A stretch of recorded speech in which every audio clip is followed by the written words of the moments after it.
Good afternoon, everyone, and welcome to A Gathering Place hosted by the Gullah Geechee Chamber of Commerce. And I am excited to be back. I've been on vacation, moving around with a lot of stuff going on. So it's good to be back live with everyone. And of course, we had to come back with our politics talk show because there's a lot going on in politics in South Carolina and nationwide. I have my two co-hosts with me. We'll begin with Brandon, and Jamarr, who's on the road in Texas, going to hop on with us as soon as he gets into position.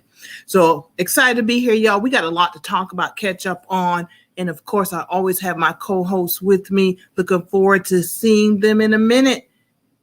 Right after this opening, we'll see you. Hello, I'm Marilyn Hemingway, and welcome to A Gathering Place.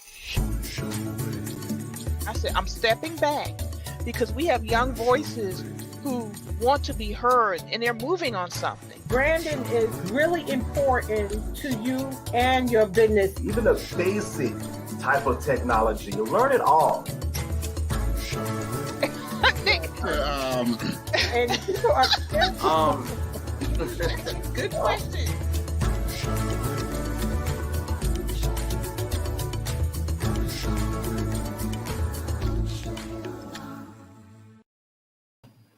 Well, folks, we're back and looking forward to bringing on my co-host. I'm on a different computer here because my other computer, I have to go get a new battery, I believe. So I don't have all my Gee Whiz stuff that I usually post with graphics and everything. But nevertheless, we are here to talk some politics. So let me go ahead and bring on one of my co-hosts, Brandon Upson, and he actually has a very special co-host along with him, hanging out with us today. Brandon, who's our new co-host? Hey, man, this is Patrick, my son. He's 4 years old. He'll be 5 in 2 weeks, and he just needs some daddy time, so he's up here with me and joining us today. Well, that's cool. You know, we're happy to have Patrick on. This is where he started learning at our knees, or in this case, on our lap, listening and sometimes offering an opinion. So, Patrick, good to have you with us, Patrick. Hi. Hi, Patrick. Yeah. Before we hopped on, I was showing Patrick my son. Let me see if I can get him to come on too. He get attitude. There he is. This is my almond joy. This is my big boy. Say hi. All right. All right, everybody. Y'all know what to do. Drop your comments and questions in the comments section. We're talking politics today in South Carolina. And when Jamarr hops on, he's driving right now, trying to get into a safe spot. He's going to hop on and we're going to bring in some Texas politics. So Brandon, as usual, COVID is the big thing happening in South Carolina just before, we get cumulative on Monday what happens over the weekend. But prior to this weekend on Friday, it looks like our numbers are rising again. There was a slight dip about September 10th, but the numbers have been rising again since then. Yeah. And, we have a governor who just simply refuses to take this seriously and has politicized this from day one, and people are dying on his watch. I mean, that's the bottom line. And to get this is the thing, we can get control of this pandemic. Mm-hmm. The scientists, the medical experts have spoken, and we just got to do what we need to do. Get the vaccine, wear your mask, and we can get control of this. But this has been so politicized, and real lives are ending because of it. And Deanna Miller-Berry, thank you very much for those words.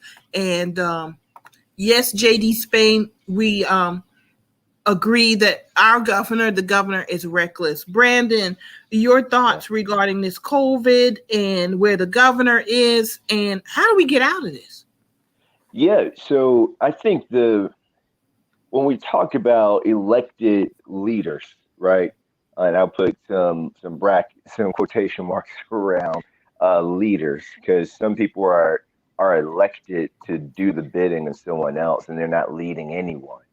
And Henry McMaster is one of those folks who was elected because of a political compromise, right? And he never was in there for anyone other than himself and his own political aspirations, not to make South Carolina great or better, not to benefit the lot. Go to sleep. Benefiting the lives of South Carolinians, poor folks, the at-risk and marginalized parts of our community. He literally wanted to become governor so that he could check the box on another thing that he wanted to do politically, right? And we see it time and time again from our South Carolina infrastructure, how he used that as a political football, with education, with job creation, now with the American Rescue funds, before that with the COVID relief funds. And now he's playing politics with the lives of our children, with putting out this proviso to basically make it illegal for anyone to mandate that children and teachers wear their stinking dang mask in the classroom and at schools.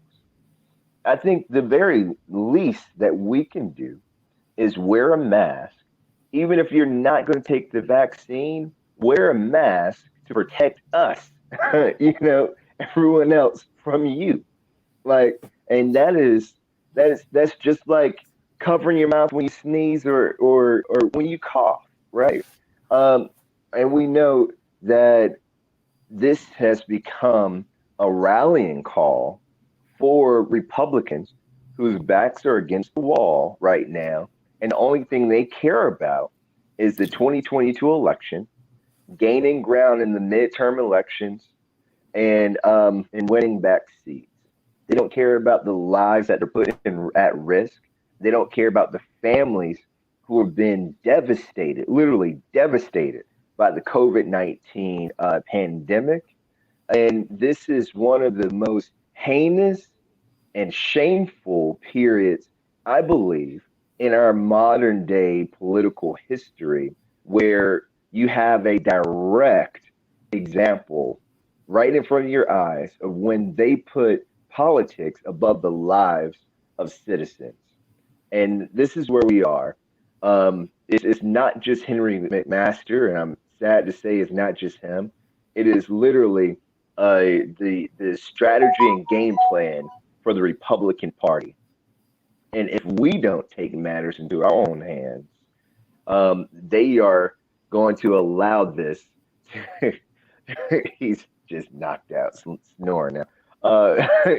But they're going to allow this to, to drive their constituents to the polls in ways that, we thought we saw them going crazy in 16 and 20. 2022 is going to be a hell of a year if we don't get our hands around this.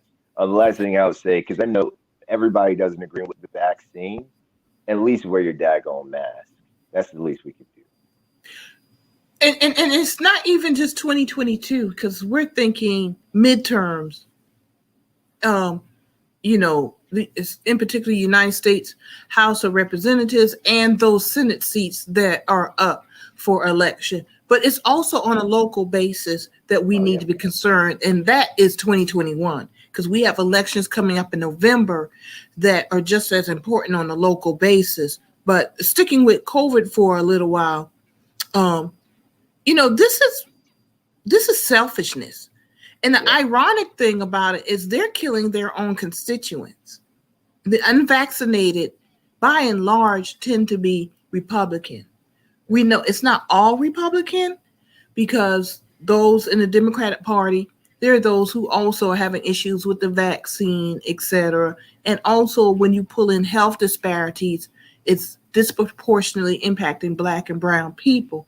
But the political willfulness is, by and large, Republicans are dying because they refuse to get a vaccine and they refuse to wear masks. And it is the epitome of selfishness. And if we want to put this in some context, this selfishness has always been here from the beginning of this country. It does manifest and reveal itself more blatantly in cycles and cyclical. We saw it in what led up to the Civil War. We saw it in the end of Reconstruction. We saw it in Jim Crow. This is cyclical. Yeah. Every generation, there's part of it that changes, but it also evolves, and that's what we're seeing now. So, as individuals, I think we need to make decisions of what we're just not going to tolerate anymore. This is a moral question. We are facing moral questions as individuals. Right. What am I willing to live with? And very selfishly, people are saying, I'm willing to let other people die on the hill of not wearing a mask, on the hill of being anti-vaccine. When medical history shows, yes, there have been some very terrible bad things. I'm not discounting that. But there is a reason we don't talk about polio in 2021. There's a reason we don't talk about measles in 2021. There's a reason we don't talk about smallpox in 2021 because of vaccines. Vaccines allow you to achieve herd immunity. You are not going to achieve herd immunity through natural immunity. It doesn't work that way. But because of selfishness that is revealed in political choices and decisions, we've got people dying. And I wear a mask not only to protect myself, I wear a mask to protect other people, including Democrats and Republicans. Right.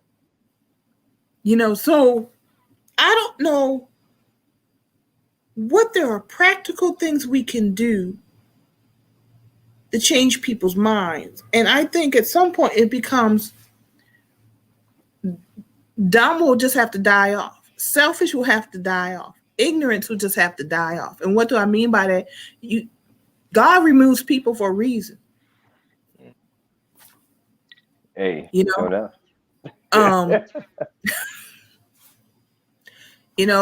it to me, what I find somewhat disturbing about it is it's a conservative ideology. It's a radical ideology. And this did not happen under Trump. This has been building for the last 50 years because of pushback towards the civil rights movement. Trump is just that manifestation of all that hate that people were not bold enough. I'm not going to say brave enough, bold enough to express themselves. That's why they love him so much. That's a sign of a cult. The leader is someone that's bold enough to express what I really feel in my heart. Yep. So anybody who truly understands that knows, even though Trump was not reelected, that he was not going to remove the problem. Never. And I think we're in times of empires are changing, growing and falling. And, the pandemic is just another manifestation of that what's going on. So that means that we are as individuals, we are in positions where we have to make some moral decisions. And then you will make political decisions. And I hope people really start to understand that and lead by that. That first, this has to be a moral decision. Then you make some political decisions. And it's not about agreeing with everything, but I think that's where to solve this, that's where we need to start. Go ahead, Brandon. Yeah. No, I was attending the Fisk University Constitution Day earlier this week. I think it was on Friday. And a good friend of mine, Rashad Gaines, was the keynote speaker.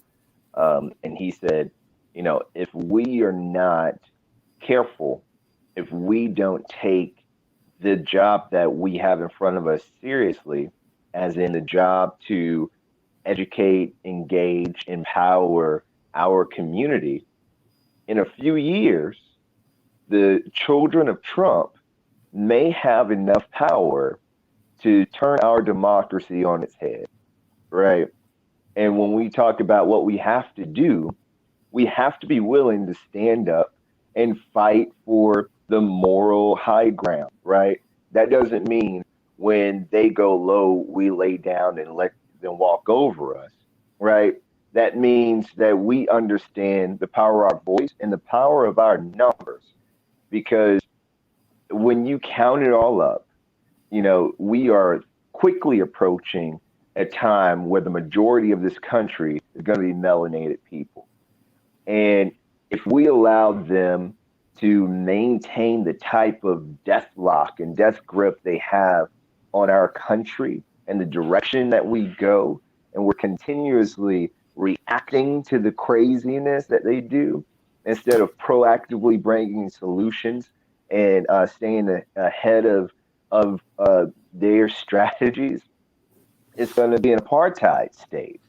And apartheid is when a minority group has power over the majority.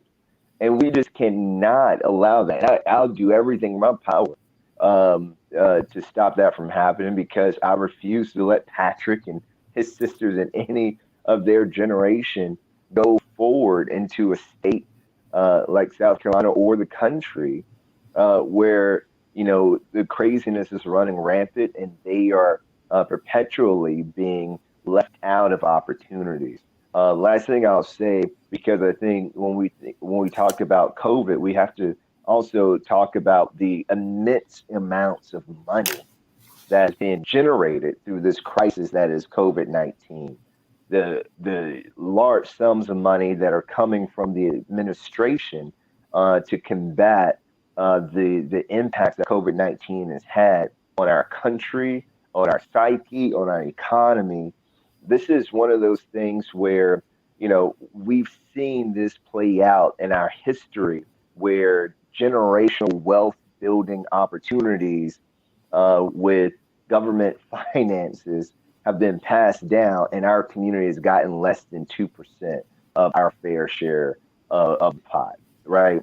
Because of how history has played out in the past, the white baby boomer generation of today is going to pass on $40 trillion in inheritance to the next generation, leaving the black baby boomer generation, leaving their next generation only $3.2 trillion in inheritance. We can't afford that again. There's over $4 trillion of money on the table right now. And if we get less than 2% of that, it's our own fault. And I just got to make sure we're not pointing the finger, because every time you point the finger, there's three pointing right back at you. We got to realize that we have the power to get what is owed to us, and we all have a voice to make sure that we use it in the right way and in the right places. And those right places is right now county council, because they are getting these funds, and being in the ear of your state representative and your state senator. We can put all the pressure we need to on our congressman, but to this point, he's been doing his job in whipping those votes to get these things passed. But because our administration wants to leave it in the hands of the local government, we have to fight for the right people to serve us at the local level and make sure that they do their jobs. Yeah, that's why 2021 is just as important as 2022. And actually, every election is important. Every election is important. And I'm going to back up just a minute to give some more context. And then we'll get more in depth with what Brandon just brought up. But Brandon mentioned Rashad Gaines, his friend in a speech, brought up community. Brandon, I'm glad Rashad said that. All too often, when we say we have to educate and give knowledge, we talk in terms of giving it to our children. We have to give it to the community. When we say we're just going to give knowledge to children, or we got to educate our kids, we are actually abdicating our responsibility as adults. That's saying, oh, it'll be solved the next generation. But the crime, but the hurt is taking place right now. Right. So we can go high, but we got to come hard. Yeah. So it's community knowledge and education that we have to do. Because while we training our kids, we the ones voting. So we need to vote from a place of knowledge. I don't know. You mentioned apartheid. Did we talk about that before? Because I've been saying that for a few years. That's what voter suppression is. They're literally in front of us putting in laws to create an apartheid system, an active apartheid system. Now, not to say we have not had elements of that from the beginning of this country, because this country was built that created that land-owning white males would run everything. That's why we have an electoral college. We do not have a pure democracy. You elect representatives who go to an electoral college who vote on behalf of the people. So that's a democratic republic. That's why people have the argument of removing the electoral college and let the chips fall where it may, popular vote, because that forces candidates to talk to everybody. Right. So that builds in more accountability and hopefully transparency. So, but that the original premise of a Democratic Republican creates pockets of inequality. It allows for systems or laws such as Citizens United to have undue influence, allowing corporations to have undue influence on the system. Right. But within that system, in particular, Black folks have always forced the United States of America to uphold to its ideals that they put in writing in the Constitution. Right. They say if all men are created equal, then all men need to be created equal, and all mankind, not just men, but all mankind. So that's males, females, however you identify, are created equal. We've done that through our allies, and it forced laws to be changed until we were able to get the right to vote. That's why voting is so important. It is. In every election. Now, what you were talking about, this American Recovery Plan money that we are now having to have these discussions about how that money is going to be spent on the city, county, state, and federal level. My city, the Georgetown in South Carolina, we're getting over $4 million. And there's going to be a community meeting this Tuesday that people need to come out to. But I want to share something really quickly, and let's really get into this. This is the flyer that we put out. Let me see if I can get to it. I think that's it. This is what happens when you get on a new computer. Let me see. Oh, I can't bring it up. There's a flyer that I created that telling folks to come out on Tuesday night to a community meeting. And I tagged some folks on it, and most of the people I tagged on it are Black. I did tag some white folks on it, who I knew locally, tagged, who I could think of off the top of my head. But a white Republican comes on my page and says, "See you there." And the reason I want to point this out, and this is really petty, folks, but I guess he felt left out. That I don't even know this man, so he's not a friend of mine. Obviously, he sees me on Facebook. That he felt moved to come on my post, encouraging my community to be involved in the process, to say, "See you there." This is a Republican, and this is what they're doing. It really bothers him that he felt left out, that he had to come make that remark on that post, because Black folks, this is how scary it is to them. That we are showing some autonomy. We're informing our folks. When we've been left out of these type of discussions for 150 years. Yeah. So when you were saying they're coming, folks, they're planning. They want to take over these local municipalities so they can manage this money. Because they don't plan on investing it in our communities, the communities that need the most investment. Right. Bother this man to the point. And I'm going to reply back to him because he doesn't know who he posted to. I just saw it before he came on the show, so I haven't had time to write my reply to him. Yeah. But Jim Clements, I'm going to call your name because they like to follow me. I know they're out there watching me. Since you felt a need to point out, see you there, I welcome you there because you are a citizen too. Yeah. Come on out, Jim. We want to hear your voice too. But you need to recognize, Jim, that I understand the context of a white male Republican of a conservative ideology coming on a black female's page and saying, see you there. Like you left out. You're not a victim, Jim. Jim, you are not a victim. You know? So we coming, Jim, so you can hear our voice too. And Jim, when I see you Tuesday night, we can have a conversation.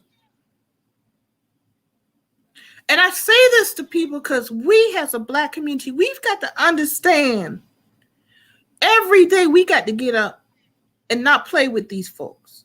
Right. We got to take the high road, but we got to come hard and let them know that we know what y'all doing. They don't like it. They don't like the fact that we're trying to organize our people who've been left out of fiscal institutions, financial institutions. That's the thing. We may even have had the majority on city councils and stuff, but they've always controlled the money. That's why I believe our household, the wealth gap, the average black household wealth is like $17,000 to their 1.2 million or something like that. Yep. That's crazy. But here we are, we have a chance through the American Recovery Plan to demand accountability, to demand investment in our communities, because I pay taxes just as much as Jim. Absolutely. And we got to get that in our heads. We got to show up every election. We've got to show up to city, county council meetings. We've got to show up to community meetings. We've got to show up to public hearings. With that said, blacks who we elect, they need to communicate better with us. We need better black elected officials.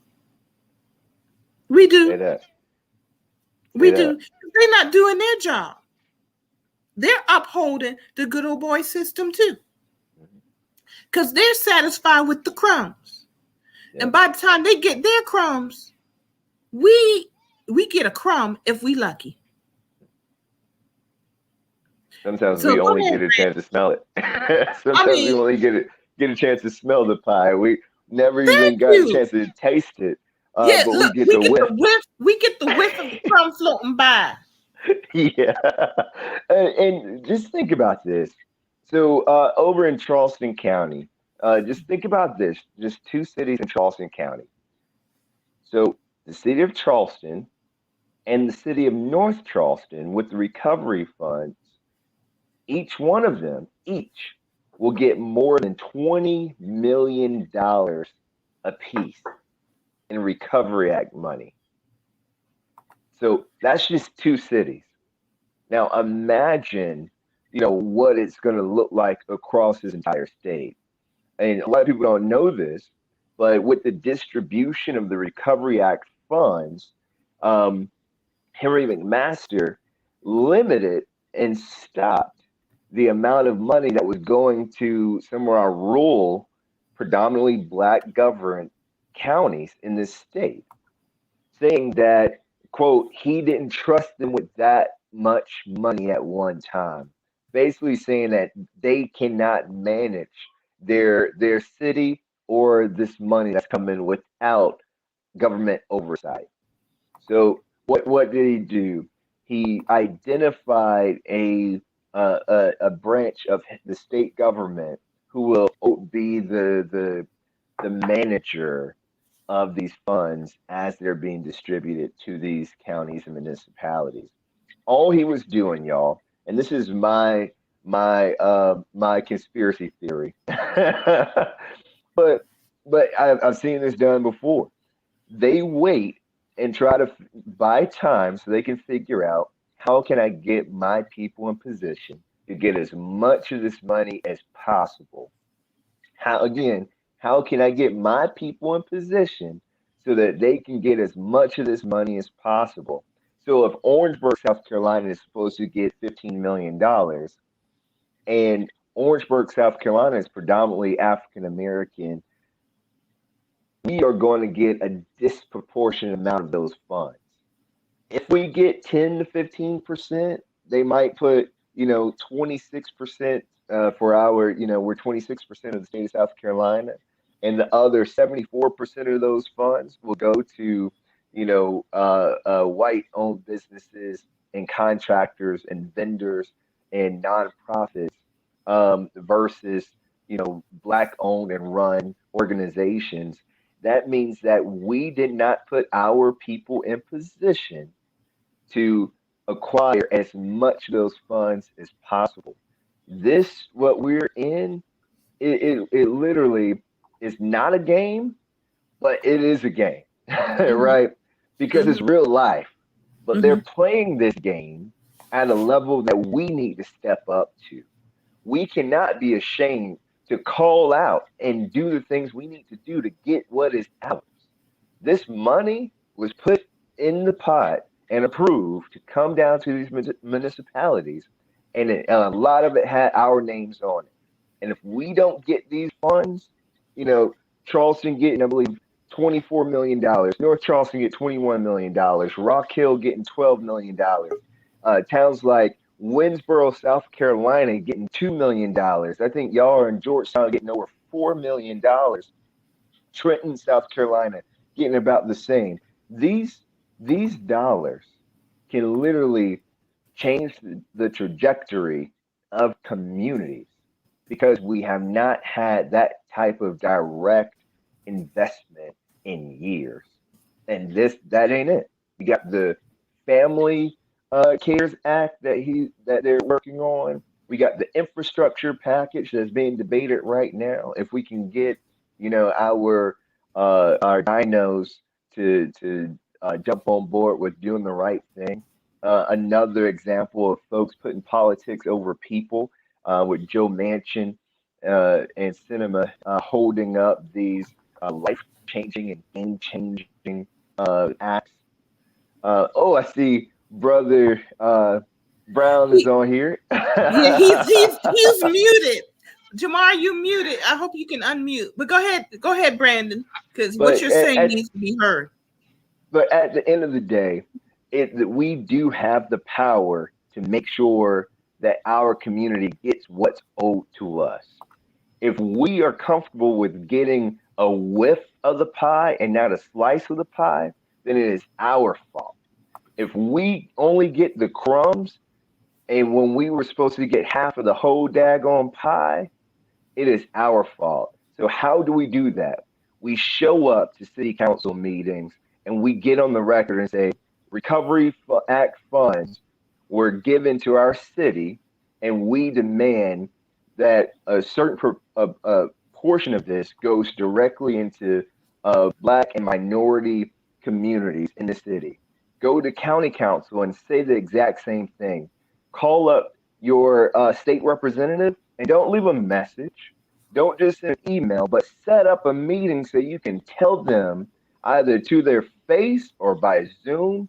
But you need to be able to look them in the eye and say, I know what was given to us, and you need to do your part in fighting to make sure we get every daggone penny that is owed to us. It is time for us to be bold and not be passengers in this thing called life.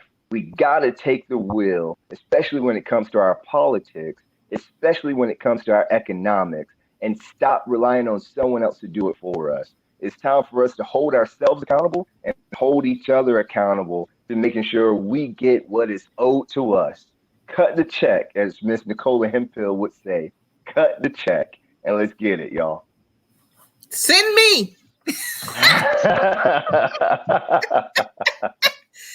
I'm ready to go. We had a meeting this past Friday that we pushing people in to these community meetings to voice, get them educated.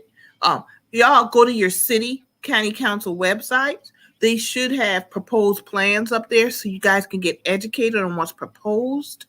And then those are proposed. Remember that. Proposed means it can change. So if you're not satisfied with what is proposed, you need to come with your ideas and then you need to fight for it. You are right, Brandon. We need to step up. This is what we talk about on this show, Third Sunday Politics Talk, all the time, being engaged, not only as voters, but as citizens. And I'm a damn citizen. My ancestors didn't die building this country for nothing. So they just gonna know it. They just gonna know it. Jamarr, it's so good to see you. Can y'all hear me? Yeah, we can hear you. Okay. We can see you. You can hear. I'm out in South Texas. I've actually been doing a listening tour. As folks know, I've started a new role. So sorry, I'm coming from the car, but I said I'm gonna pull over and join this conversation because I can't miss the third Sunday again. So.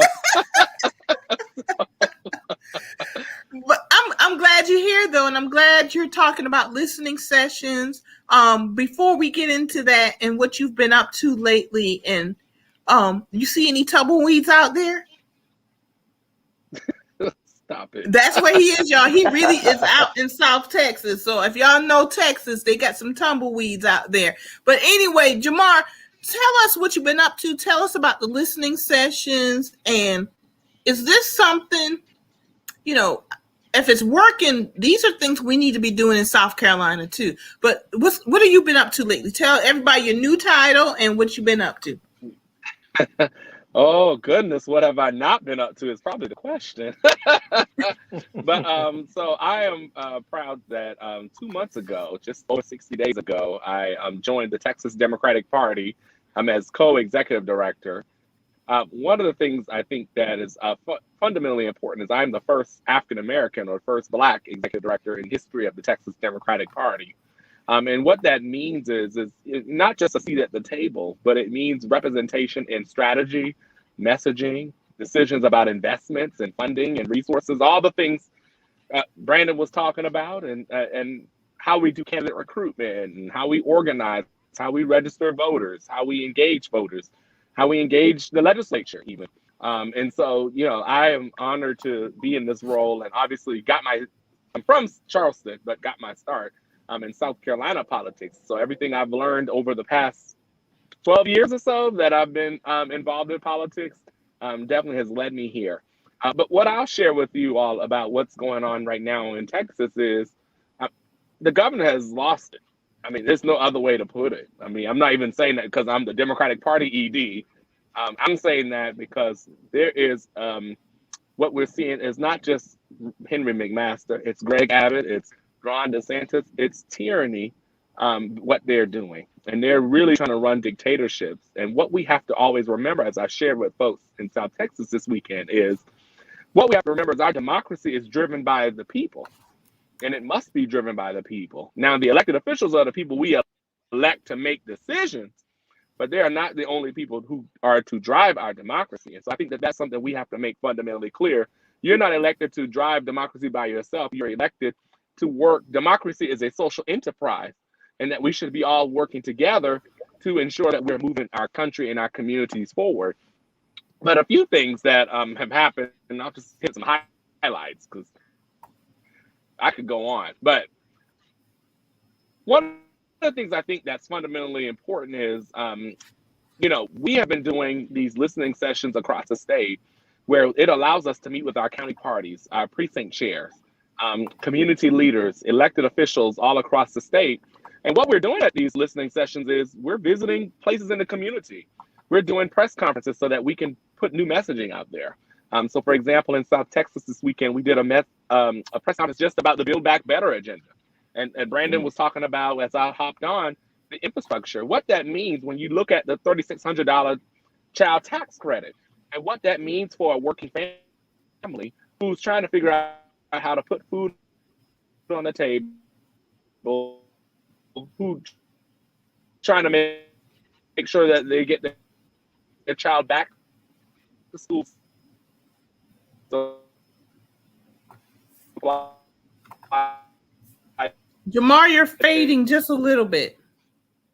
in the Oh, school he that out they in the may community. or may not need to be going to in some There we go. cases.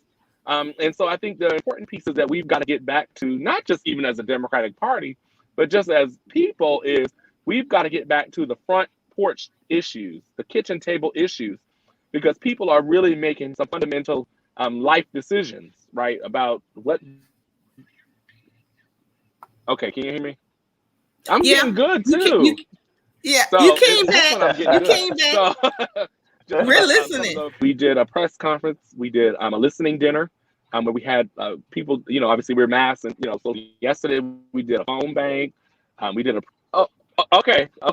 Bank, in future visits, we're visiting even churches because we've got to take our party and these organizations that we lead back to the people.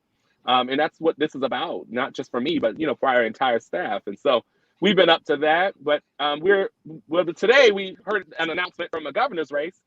So we are looking forward to a competitive governor's race. Oh, I missed that. In Texas and what that means. But the last thing I'll say is, or two last things I'll say is, one, we have to deepen the infrastructure of our parties, but also the organizations that support our parties. And we've been working on a lot of that. We've been doing more trainings. We're actually, and I think some of y'all were talking about redistricting and other things. Obviously, our maps have started to come out in Texas. And as I think you said, Marilyn, it's proposed. We need to be going and fighting. They tried to cut out a few of our Democratic senators got cut out of their own district. And so, we're going to fight tooth and nail to make sure. And it's not even about those individuals. It's about those constituents and those voters, right? And that's what gets lost. And you can cut out a senator, but you're also cutting out thousands upon of people in an area. But the other piece that we've been doing is we've been training our county chairs. We actually held a training with them, not just on testimony, but what the redistricting process should be in their communities. Because what we sometimes overlook is while we're cutting congressional lines and legislative lines, which those are important, we also forget about the school board line and the city council line, the county council line. And so we just work with all of our county chairs across the state to say, we're fighting this battle on the state level, but how the other side defeats us is when we forget about our local politics. And as we all know, that politics is local, so we're working on that. And then the other piece is, around our messaging. Obviously we've seen atrocious attacks on people across Texas. We have the worst abortion ban in the entire country right now at 6 weeks. That voter law passed, which will suppress votes, which will intimidate voters. We actually had a critical race theory ban actually passed. So they are whitewashing our history right now. And then right now they are actually considering legislation. We're going into our fourth legislative session this year. And our fourth legislative session, they're actually considering the trans sports youth ban again and targeting trans and young people. And then the other piece is they have filed legislation to institute a statewide ban on masking and vaccine mandates. That local governments and school districts and other local entities and county entities will not be able to institute. For example, if you go back to work, everyone needs to be vaccinated or everyone needs to wear a mask. And right now we are seeing cases skyrocket. There are thousands of cases, positive test cases that have come. Actually, last weekend, I believe it was last week on a weekend before, a 10-year-old, a fifth grader died of COVID. So when we talk about a tyranny, this is about keeping Republicans in power. They've done this to keep themselves in power, and they will risk us all in our communities to keep themselves in power. And so we're not just fighting Democrats and Republicans in Texas. We are literally in a culture war right now, and a culture war about how we handle issues that impact so many people and so many communities across the state. And so we're doing that organizing. We're doing the training. I'm traveling the state. Our staff is traveling the state. Because it's important to make sure that as we build better communities, we are collaborating, right? That we cannot operate in silos anymore, that different communities of people by geographic interest, by demographic interest, by issue interest, etc. That all of us are coming together and collaborating. So that's what I've been up to more, I'm sure. But but I think that this is the work that we have to do right now. Until we get federal legislation on abortion rights, on voting rights, we're going to continue to see these attacks in states across the country. And so it's important not just that people vote, but people are showing up to testify. People are being consistent in their accountability of their elected officials, but also people are voting and running for office. Hey, Pat, hey, look the little one. It's the little ones that's in Brandon's screen that we're fighting for at this very moment. So that's what I'm up to. I'm sure y'all have thoughts, questions, but that's a lot of what's going on. Yeah, so if y'all have any comments, we're getting to it. Oh, they said great show. Thank you. I'm glad you think it's a great show. Brandon, you got any thoughts for Jamarr? No, Jamarr is doing the Lord's work, I tell you. I remember talking to you a couple weeks ago before y'all started your listening tour and just hearing the plans that you have for the Texas Democratic Party and the state of Texas itself. This goes to show that when you put the right people in position, not based off of political favors or because you're doing something for a donor, but when you put the right people, qualified people in place, what they can achieve, I guarantee you, Texas has not seen half of what Jamarr has in store for them. Like, the things that you're doing is truly an inspiration, Jamarr.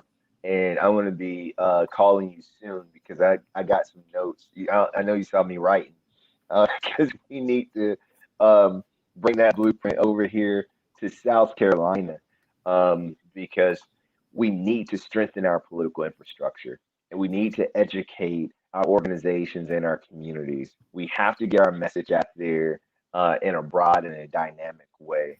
And you're doing it. So I'm so proud of you. Congratulations again. Thank you. And I just wanted to say one more thing, because one of the things I've heard and I'm listening to is, I'm getting even deeper involved in this work, is people have to be heard. The different organizations, all of us, the three of us have been a part of different organizations, and we've probably been in a position where we weren't the ones heard. Because I look at some organizations, I'm like, if you would listen to me 10 years ago, you would be in a better place, but we're not going to name those organizations. But, one of the things I want to be very clear, as a leader in this executive role, is that I am listening to people in our ecosystem. I have a very reliable staff that I'm very thankful for. I listen to them on a daily basis. And being out in these counties allows us to really listen, because it's not enough for us to get in our strategy sessions and talk to each other. We've also got to make sure that we're able to make strong connections and really got some really good ideas around some messaging, because that local messaging, talking to people's plight and understanding people's plight and also meeting people where they are is important in these leadership roles. And that's what I carry. And the other piece that I carry also as well is, a lot of these movements, people are tired, right? And so there's lots of frustration. There's lots of feedback that I hear. And the one thing that I had to tell everyone in the listening session is I am not afraid of feedback. And we've also got to learn in this work, in this battle that we are in, this increasing battle that we're in, is if we're not willing to grow, how is the movement going to grow? And so being a part of this listening tour has also challenged even my own ideas, which is fine.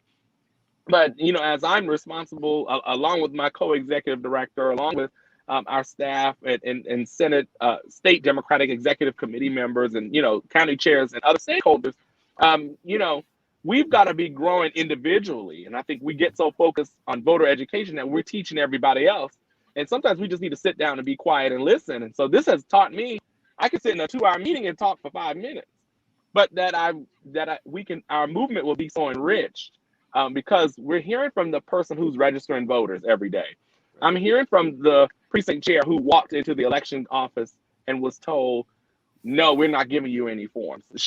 She had to go back to her house, put it in her printer and print it herself because the county office wouldn't give it to her. But if we don't listen to people, we don't meet people where they are, we won't know these things and be able to come up with solutions together. And so that's part of also our strategy work, is also how do we build meaningful solutions to help meet people where they are and empower people. It's not that I need to go and find a bunch of new people. There are lots of people who are on the ground in these states that are willing to do the work, and they need to know that somebody has their back. And that's what I always say when I travel to counties. The Texas Democratic Party has your back, because I don't need to come and recreate the work. We need to figure out how to support people on the ground that's doing the work. And so that's important to me, in any leadership role that I'm in. And so this listening tour also is showing us the work is happening. Everybody might do it a little different in different communities, but the work is happening. Now, how do we better support that so that when we do win, it's not a win because of the best strategists in the country. It's a win because people were empowered and people were resourced to be able to do what they want to do to change their communities. So I think those are important too. I think they're very important, Jamarr. And what you are saying, I've heard before, and because it's true. It's true. It's more than just saying I'm going to go where the people are. How are you going to where the people are? One, go as a listener. Two, there could be solutions. I had to go to city council meeting this week, and literally I've been on them about communicating with their constituents. So finally this week, this past Thursday or Wednesday, I can't remember what day, I actually had a list. Distribute a printed newsletter. Distribute the meeting days and times of the city council. Put them in laundromats. Put them in barber shops and beauty salons. Literally, I had to go tell city council this. Hire a public information officer. This not only translates in city council, it should translate within the party structure itself. When you go to where the people are, you got to take information and knowledge to them. And most people, you are very correct, are already doing the work. They just need resources for sustainability, because people are tired. They were tired before COVID, and they're even more tired now because of COVID. So you have to come in with resources, even if it's about self-care. Even if it's about you take a day off and I'm here for a day to answer your phones and you got to go take a rest.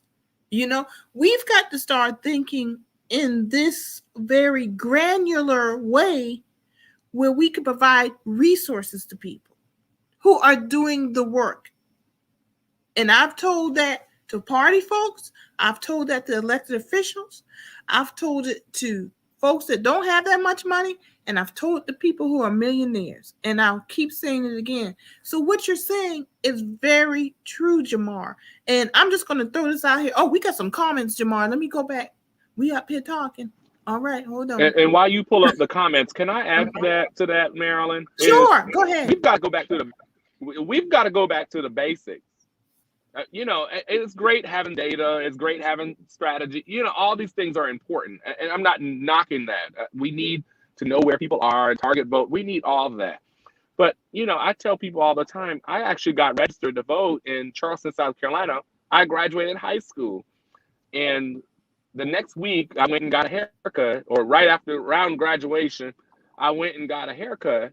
And my barber said, "Congratulations, young man. Here's your registration card." Now I'm thinking, give me $20 or a haircut or, when I'm 18. But that's how I got registered. And we've lost that. I go to the barbershop every other week now. I'm more public now. So, and when I go in the barbershop, my barber, while we're just talking about events. He's like, "Oh, I saw you on TV. What were you talking about?" And instead of like, what you mean what I'm talking about? I actually engage him. This is happening. When the American Rescue Plan passed, I was just talking to my barber. I can take stuff to him and he'll distribute it for me. Right. I'm using that as an example. And so, we've got to get back to that. And even as executive director of the party, I'm still an organizer. Right. Because everywhere I go, people rely on me. I still get the phone calls when it's election time. Jamarr, how are we supposed to vote? Now, I don't just tell people how to vote. I try to educate people on why we're voting and what's at stake and that kind of thing. But, and so those kinds of, or at church, people talk outside in the parking lot at church. And a lot of times they talk about politics and we don't even realize it. And so we've got to go back to that and we've got to deepen that work. The van is great, right? The social media is great. Digital organizing is great. But we didn't have all that. Like Facebook was a brand new thing. When I graduated, we didn't have this elaborate. It literally was a barber would hand somebody a voter registration form. A cosmetologist would hand somebody a flyer, about some issue going on in the community. That's how I got involved in politics. I didn't get involved, just doing these other things. Now, that has happened throughout my career. And, I've learned those skills and learned to adapt to those things. But real organizing is got to be in the community, led by people in the community. The last thing I'll also say is what I shared at this listening session is I am being very intentional in this role about hiring people from their communities. We've hired several staff members from South Texas. I didn't go, and I'm not saying that people can't travel because I moved to Texas, but it's also that deeper organizing work also happens. Part of resources is also hiring people for that community to go canvass and knock on doors in a safe manner, to go register voters. I met with a volunteer voter registration group, and they go every week to high schools and to different parts of their community, and they had a goal to register X amount of voters by the end of 2022. They're going to meet that this year ahead of time. I believe over the summer they registered 1,400 people, 4 women in a group. They go to church together, they went to high school together, came together and said, we're going to register voters, and they have gotten together and registered 1,400 people. And that's not with a large budget. That's not with claim to fame. That's not the TV cameras around. And so it's that real work that's happening that we've got to figure out how do we push that forward, as you're saying, Marilyn, with an investment in resources, but allowing people to use the basics. And then now we're layering the strategy and the resources so that as the work is happening across the state, across various states or across the country, right, that work comes together and funnels into something that's greater, whether that's winning an election, whether that's beating a bad bill, whatever the result is. And so I think those are things that we want to be intentional in thinking about. And it's not, and I spoke to the Black Voters Matter convening a few days ago, and I told them the thing that we've got to start realizing in these roles, it's not about just getting to the table, it's about what you do when you're at the table. Because it's one thing to get there, it's another thing what you do and don't do when you are at the table. And I think that is what we've got to start talking about. And so being one of the only Black executive directors across the country, it means something of what I say and don't say when I am sitting at the table. And so I think that's also key too. And we can't let people keep getting in leadership positions and not reaching back and helping people. And so I wanted to be very intentional that, yes, as our staff are visiting people, I'm also as one of the leaders visiting too. We had our chairman, we had our officers. And so so from top to bottom, people across our organization are listening to people on the ground. And I think that's important too. So I know I just said a bunch of points, but wanted to add that to what you're sharing is it's got to be multi-level. And that's what we're also learning through some of this work. And so I've got some travel the next 2 months, but I'm willing to do it because this is the work of our time and we've got to do it. I think it's very timely, Jamarr, that you said all the points that you said, because this is what people need to hear. This is the political growth. You, Brandon, and myself, we've been doing this for quite a while, and we've learned it because we've just tried. We were bold in trying stuff and pulling stuff off, and sometimes not pulling stuff off. We were bold in holding people accountable, and hopefully they held us accountable and continue to do that. But this is what we're talking is we've learned this over the years. And it's not going to take as long, I think, between technology and the fact that we know and we're sharing what we've learned is speeding up some things for other people coming along. And quite frankly, especially on local levels, we're starting to run out of time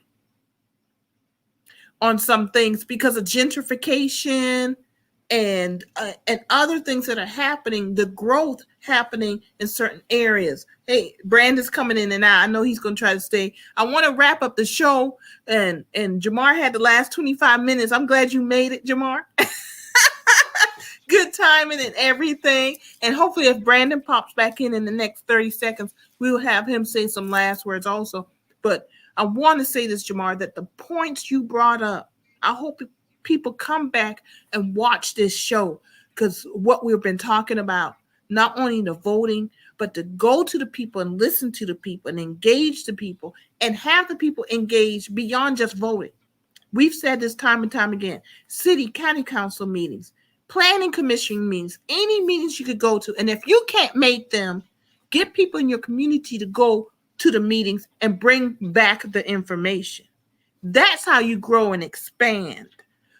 Go to public meetings, especially with this American Recovery Plan funds, these decisions being made. Folks, y'all got to turn out.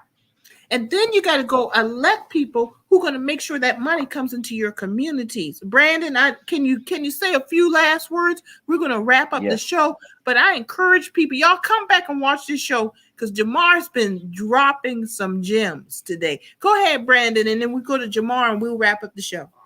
Okay, and hopefully y'all can hear me where I'm not buffering anymore. Okay. You're good. Good. So I just want to say to folks again, anytime you point the finger at something, there's three pointing back at you. And I'm saying that because we have to hold ourselves accountable to this work. These Republicans are getting well organized to attack us at the local municipal level.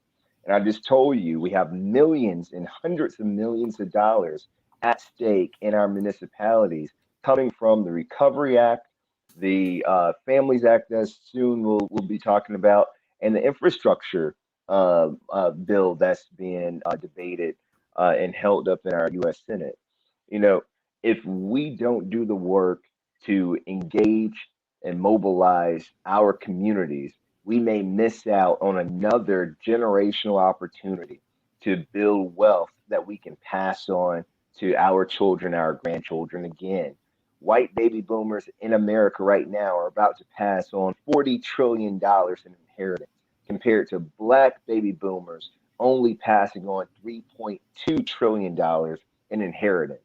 If we want to continue that cycle of only passing on or generating 2 to 8% of the wealth of our, white brothers and sisters in this country, then continue to do what we've been doing.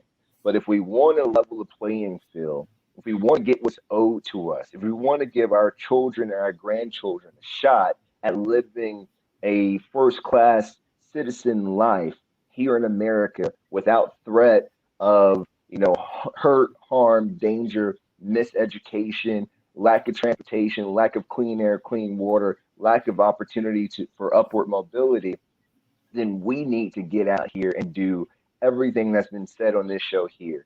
Marilyn, I think this show, more than the other shows that we have had in the past, is the blueprint for what we need to do for this time that we're facing right now.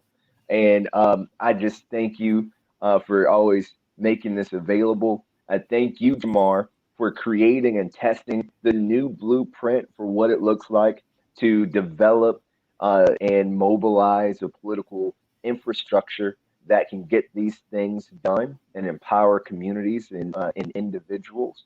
And I just implore everyone who's watching to share this show, this episode here. Share it, because we need to get the information out.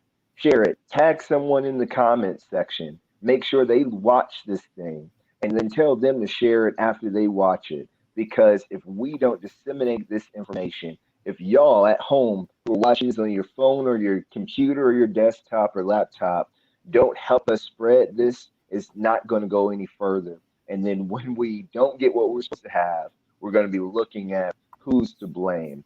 And honestly, it's only us at the end of the day. So let's get this work done, and let's hold each other accountable and do it, because the next generation is relying on it. Thank y'all again. Very good, Brandon. And also, Brandon, congratulations and best wishes on your civil rights leader series that you've launched. Thank The you. first one, Senator Robert Ford. I Yeah. encourage folks to go watch that. I share that too. Yeah, y'all, we got to understand the history so we can understand the context of why we do what we do now. And when we say we, that's the community, all of us. So thank you. That's wonderful, Brandon, that you started that series. So congratulations on that. Looking forward to more. Jamarr, your final words. Oops. Oh, Lord, I don't know if I have anything else to say. Well, that might be it. Right. Well, I will just say this. I think that a lot of our states and our communities are in dire conditions, and by many different factors go into that. And one of the things I always keep center is, and I say this all the time, when I travel or speak on Zoom or what have you, we've got to change if we want to see change. And some of the different organizations that we are representing, they have to change too, in order for either our communities or our states to change and to see better. Because better doesn't come by just trying to advocate the other side to do better. Better comes better when our side is better and get ourselves in positions of power and positions of decision making for ourselves. And so I think that is the piece that is ultimately very important. The other piece that I'll share with you is also making sure that you're continuing to cultivate and support new leaders. Black Voters Matter did an interview of me, which normally when I speak, I'm always speaking about politics. Very few people invite me to actually speak about my story and how I actually got involved and what I've learned in my time being involved. And one of the things they asked me is like, what does partnership look like to you? And the thing that I had to really reflect and sit back and really answer is, partnership isn't just about me being at the table. It's not enough for just us being at the table. We've got to learn how to bring other people. And we also got to learn that there might be other tables. And it's okay to have multiple tables. But how are we cultivating and bringing other people along? I always say that, I'm the first Black executive director of the party, but it's a shame if I'm the last, right? And so I'm blessed to be able to be in a space that I have paved the way, if you will. There are people who've been involved in this party before that paved the way for me to be in this role. And so also part of our movement work has got to be, how are we growing other people? Because a movement will die if other people are not trained. Because our ancestors, our elders, are moving on, right? And passing on. And so the mantle is on to us. And so we've got to be bettering ourselves, but also training and empowering other people. One of the things I always say about training, for me, training is not about traveling and giving a nice presentation. I mean, I'm a good speaker and all, but training for me is about cultivating, because I plan to retire at some point.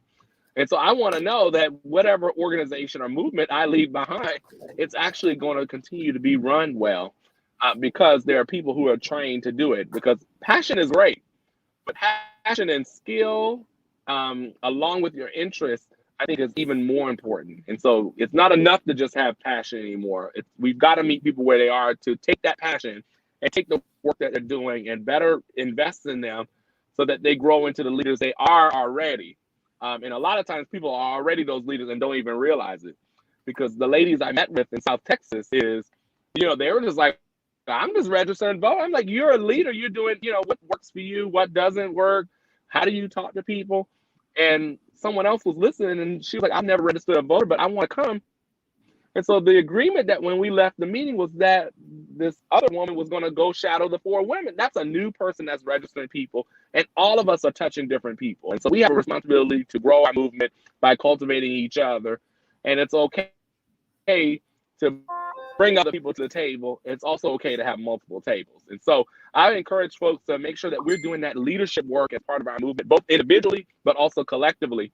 Because like I said, our communities are in dire nature in some places in the country, and it is going to rely on change from people who believe what we believe to be able to really bring about the change that we all need and deserve. So Marilyn, I love you, and I'm always grateful for you creating this space. And I think we created the space about a year and a half ago because we were sitting in the pandemic and and wanted to teach people what to do, and then it's become this thing. And so now I've got to remember, don't schedule anything on third Sunday. And so Look, I got my little thing. I put the three amigos of politics talk. Oh, I didn't want that.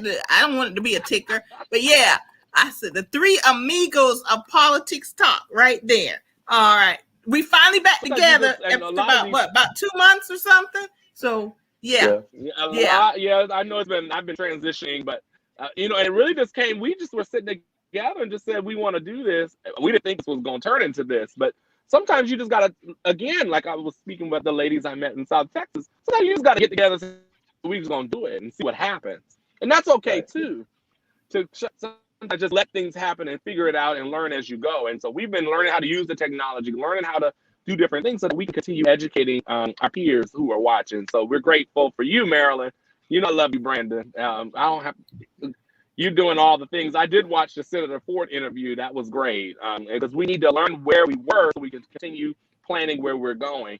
And then obviously to all the folks that are watching, and so many people have reached out and just said, I learned so much from y'all.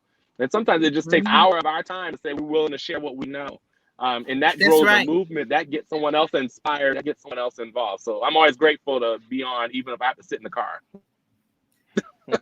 Well, look, Brandon has done that too. I think we all have done that at some point. Yeah. We try to come on. Probably. This is my first time doing this. So I was a little nervous. Yeah. You did good. You did good. A little audio hiccup, but that's probably the weather out there or something. But you did really good. And, for both of you, Brandon and Jamarr, I love both of y'all. I'm very appreciative and grateful that you take time out of your busy schedule to spend an hour with me so we could just share what we have or even just share our opinion. And I think it's worthwhile. And we do get feedback from folks that they really appreciate us just trying to be as straightforward, truthful, and transparent as possible about what's out here, what has happened, and what we need to do, and put the work in and go out and get those resources and be bold. If nothing else, be bold. And the other day I spoke at a city council meeting, and I have to admit I don't think people realized it, but I was a little nervous because with COVID, it had been a while since I spoke at city council, and I just had to mentally, Marilyn, get it together and go up there and speak your truth. And I did. And I want people to be a little wary of me because I love my community that enough to put myself out there. That's how much I love my community. And I'm doing my thing in the economic lane, and God is blessing me. And I know that, and I'm really appreciative of it. And I'm appreciative of the work that other people are doing. And in my small way, I try to support. And I'm deeply appreciative of you two coming on and sharing your knowledge and your skills, and let this continue. As I said, we are the three amigos of politics talk. Thank you. Wonderful way to wrap up the show, y'all. I know, Jamarr, you got to get back on the road. Brandon, you got to go and check on Patrick. Patrick was with us, Jamarr, but we put him to sleep real fast. I don't think he lasted 2 minutes once the show got started, but he's in there with Brandon. But that's how they get started. When I went to the Democratic National Convention in 2004 in Boston, I took 3 nieces and a nephew, and these were little kids. And I think my nephew was younger than what Patrick is now. And somebody asked me, why did you bring them? And I said, this is how it starts. You've got to expose kids, even if they're just listening and looking, they're taking it all in. And that's what we have to do, y'all. We got to start at the very beginning. But thank you too. I appreciate it. We are past our hour, but I deeply appreciate that. And I want to remind everybody very quickly, we got my heroes and Shiro. Love you guys. We love you too. Thank you y'all for joining us every third Sunday for Politics Talk. And on Saturday, October 16th, is the Gullah Geechee Environmental and Energy Conference. It's hybrid right now. We will make a decision if it's going to go all virtual, but just go to our Facebook page. You can click through and get registered. The first 50 registrations, you will get a gas card. Free lunch if it's in person, and we will provide free babysitting services because we are trying to lower the barriers to folks who usually can't come out. We're lowering those barriers to get you out to get some knowledge, folks. So y'all come on out. And next month, join us again every third Sunday for Politics Talk with the three amigos of Politics Talk. So we can talk and learn more. And before we do, y'all, you got to get registered to vote before October 1st. Get registered to vote if you want to vote November 2nd. And early voting starts October 4th. Y'all, let's get out to vote in these city and county council elections. This is vital because the funds are coming down, as Brandon has emphasized this entire hour, and we need to be at that table and demand the investment in our communities. Jamarr, be careful on the road. Send me a text message that you got in since I held you up. Brandon, say hello to the family and kids. And y'all, we'll see y'all next time. Have a good one. You know I'm going to call you after. Love you guys. Okay, take care, everyone. All right, Love good night. See y'all later. Bye. Good night. Y'all, as always, it's been a great show. Jamar's getting back on that road and driving. Brandon's taking care of his family. Thanks for joining us as always. I want to throw this back up again. Go to our Facebook page, register for the Gullah Geechee Environmental and Energy Conference, Educate, Motivate, Activate. It's hybrid right now. It will be in person and virtual, 9 a.m. to 3:30 p.m. Saturday, October 16th. Details are on our Facebook page. And when you click through, we will make a decision because of COVID if it's going to go all virtual. All right. In persons at Royal Missionary Baptist Church in North Charleston. That also is going to be limited because of COVID. But if we have to go all virtual, we will notify everyone in plenty of time that it is all virtual. Thank you, everyone, for joining us today. We really appreciate it. Thank you, Deanna Miller-Berry. You are always hanging in with us, with joining us on the show and your comments and everything, and you very much appreciate it. Thank you, everyone. Enjoy the rest of your weekend. Enjoy the rest of your day, and we will see you next time. Have a wonderful evening. Good night.